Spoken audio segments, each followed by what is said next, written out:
가왕 나훈아 씨가 11년 만에 콘서트를 연다는 소식 최근 전해드렸었죠.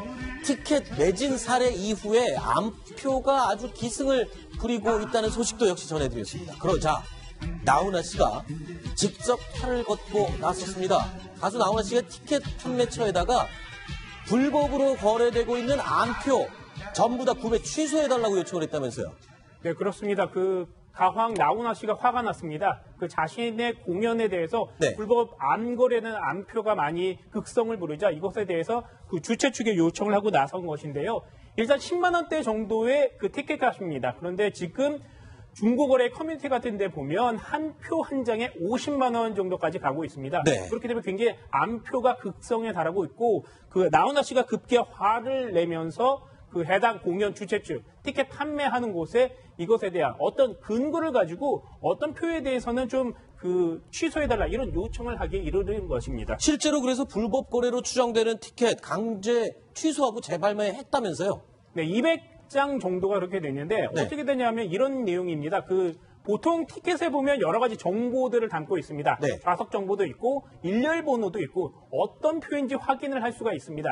그런데 이것을 요즘에 중고거래 인터넷 커뮤니티 같은 데 올리는 사람들은 캡처를 해서 많이 올립니다. 그래서 어떤 표인지 알 수 있기 때문에 거기에 대한 정보를 가지고 티켓 판매처에 신고를 하시면 그 표는 취소가 됩니다. 그래서 이미 200장 이상이 그런 물량을 추가적으로 확보한 상황입니다. 네. 그러니까 인터넷 댓글에 어머니께 효도하고 싶었는데 암표상을 이길 수가 없었습니다. 비싼 값을 주고 울며 겨자 먹기로 샀습니다. 뭐 이런 사람들의 사연을 나훈아 씨가 직접 들은 건데 아무리 그렇다 하더라도 콘서트 티켓 암표를 취소해라. 이런 일은 보통 공연 아니면은 있는 일이 아니라면서요. 그렇죠. 이게 자신 있어야 하는 것이거든요. 네. 그러니까 예를 들면 엄청난 팬덤이 있는 그러니까 정말 열성 팬이 있는 가수들만 가능하다는 거죠. 그러니까 아이돌 그룹이지만 엑소 정도는 되면은 이런 빅뱅 이 정도 되면 해도 된다고 합니다. 나훈아 씨가 엑소급 이상 아닌가요? 그렇죠. 트로트를 좋아하시고 하는 어르신들 이 기성세대층에서는 나훈아 씨에 대한 이 팬이 진짜 많지 않습니까? 네. 어떻게 보면요 한류 스타의 원조일 수도 있어요. 일본에도 나훈아 씨 팬 엄청나게 많다고. 그러니까 나훈아 씨가 그만큼 자신이 있기 때문에 이런 예매 취소라는 강수를 띄울 수 있었던 거죠. 네. 이 티켓 예매가 주로 어떤 연령층에서 이루어지나 봤는데요. 자, 보실까요? 주로 여성들이 많았습니다. 63%가 여성들이고 30대가 51.51%라고 하는데 이게 이 30대 여성들이 보려는 것도 있겠지만 효도 상품으로 살려고 자녀들이 이렇게 사는 거겠죠? 네, 맞습니다. 일단 저 연배, 그러니까 20대, 30대, 40대를 보면 부모님들이 50대, 60대, 70대일 겁니다. 나훈아 씨가 주로 활동했을 당시에 성장했던 또 팬을 이루는 분들인데 그분들의 자녀들이 이제는 표를 사서 효도를 하고 있는 것입니다. 여기서 하나 보이는 점은요, 남자보다는 여성이 구매를 많이 했습니다. 그래서 또 하나 읽어보면 여성이 효도를 좀 더 많이 하는 것은 아니냐 이런 생각도 해볼 수 있을 것 같습니다. 제 생각에 여성이 효도를 많이 한다기보다 아무래도 여성이 친정 부모님 것도 사고 시부모님 것도 같이 사다 보니까 그래요? 네, 그런 거 아닐까요? 여성이 사면 친정 부모님 것도 사고 시부모님 것도 사고 아무래도 여성이 더 많이 시부모님한테 뭘 해드릴지는 남편보다 아무래도 부인이 많이 고민을 하잖아요. 그러니까 아마 좀 박소윤 기자가 그렇게 하는 것 같은데 저도 사드리고 싶은데 매진이 된 것 같아요. 알겠습니다. 자, 이쯤에서 가왕 나훈아 씨의 과거 콘서트 모습 저희가 길게는 아니고 짧게 준비했습니다. 영상 함께 보시죠.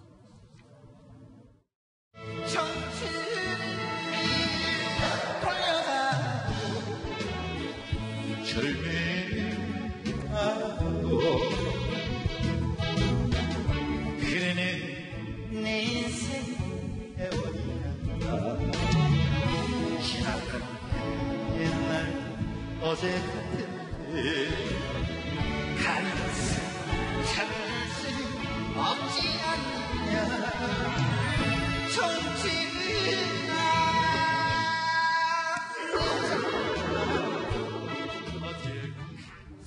이렇게 무대에서 온몸으로 구르다시피 하는군요. 나훈아 씨의 공연. 자, 이 나훈아 씨의 공연 화면에서 잠깐 봤지만 그냥 일반적인 모습은 분명히 아닌 것 같습니다. 그래서일까요? 정말 큰 대기업의 이 오너, 글로벌 기업이면 전 세계적인 기업이죠. 글로벌 기업에서 모임에 초대를 했는데 나훈아 씨가 거절을 했다고요. 나훈아 씨가 이제 잘 나가던 때 큰 대기업에서 이제 가족 사적 모임에 한번 초대를 했던 거죠. 네. 기업 이름을 공개하시면 안 됩니다. 네. 예. 나훈아 씨의 대답이 그 당시에 대단했습니다. 나는 대중예술가다. 내 공연을 보기 위해서 표를 산 대중 앞에서만 공연하겠다. 내 노래를 듣고 싶으면 공연장 표를 끊어라. 이렇게 얘기하고 가지 않았다라는 것이거든요. 그만큼 어떤 이 스스로의 자존심이라든지 이런 것이 대단했다. 카리스마도 대단했지만 자존심도 대단했던 것 같고 아마 지금까지 가수 생활을 하면서 한 번도 그런 사적인 모임에서 가서 노래를 하지 않았다라고. 보통의 경우는 가잖아요. 그렇죠. 가면 이제 아무래도 뭐 재벌 회장, 대기업 회장 이러면 한 번 가서 거기서 노래 부르면 최소한 뭐 몇천 이렇게 나오기 때문에 돈 때문에라도 가는데 나훈아 씨는 가수로서의 그 자존심이 대단했던 것 같습니다. 그런데 나훈아 씨 공연 이 매진된 표 주인 가운데는 보니까 제1교포들이 많이 있다라는 얘기가 들려요. 제1교포들한테도 인기가 많은가 봐요. 네, 그런가 봅니다. 이 오사카에 한인들이 많이 사는데 이 오사카 한인들이 이번에 꽤 콘서트표를 많이 구매했다 이렇게 지금 소식이 들리고 있습니다. 일본에 힘들게 정착을 했잖아요. 그때가 바로 60, 70년대인데 그때 이 제1교포들이 나훈아 씨 노래를 많이 들으면서 위안을 많이 얻었다고 해요. 지금 노래를 들어보시면 굉장히 좀 애달프면서도 약간 구성지고 그렇잖아요. 고향을 떠올리는 음성이죠 또. 그러니까 그래서 아마 그 노래를 듣던 향수 때문에 이번에 콘서트표를 많이 샀다 이런 얘기가 들립니다. 네, 알겠습니다. 자, 공연과 콘서트 뭐 이런 것에 대해서의 나훈아 씨가 갖고 있는 자부심과 자신감은 정말 대단한 것 같습니다. 뭐 몇백 명의 암표 나는 거뜬하다. 그리고 대기업 회장이 불러도 내 표를 사서 봐라 라고 하는 강단 있는 나훈아 씨 얘기 나눠봤습니다.